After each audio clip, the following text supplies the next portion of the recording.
CPAC was this weekend and Jacinta Price won. No question whatsoever. Part of what she had to say to the Conservative Political Action Committee? Nothing told me I had my message any louder or any clearer than seeing that I had effectively managed to crawl right under the skin of Penny Wong.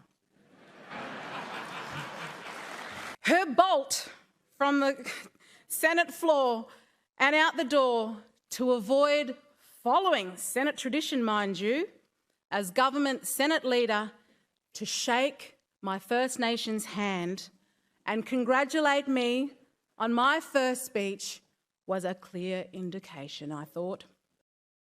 Also some interesting conversations about the future of conservatism.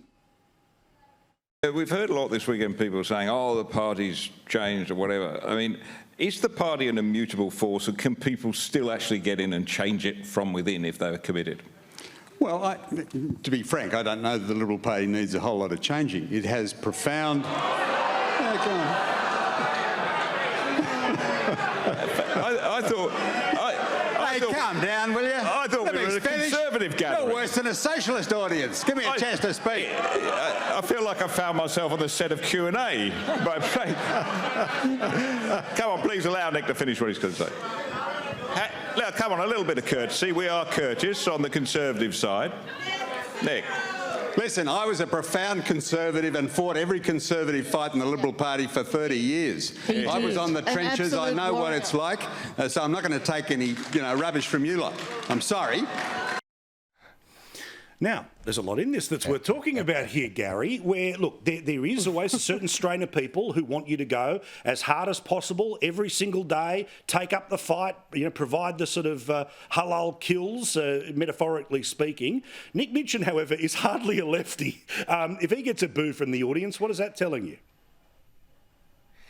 That the audience is angry and they're still looking for that fresh carcass on the shed. Look, Paul, there's no doubt that the Liberal Party has people within it who have just fallen for the lazy trap of trying to go after votes from those who are never going to vote for them. And that's the problem. And Nicholas Hugo Minchin is without doubt one of the honest brokers of the Liberal Party. The fact that he's now Vice President of the party gives me an enormous amount of encouragement that eventually he might become President. But one man cannot change it. One person cannot change it, if you want to be gender non-specific. But then again, a whole bunch of individuals can. And what I'm saying to anybody who is angry with the direction of the Liberal Party in, say, Victoria or Western Australia, South Australia, just to name a few, go and join your local Liberal Party branch and take the fight up at the branch level and get yourself involved in the membership, because it's really easy to howl on the outside and complain about it. And, Paul, this is one of the problems. We've got a lot of people in this country who just like to have a whinge and a moan about what the problem is.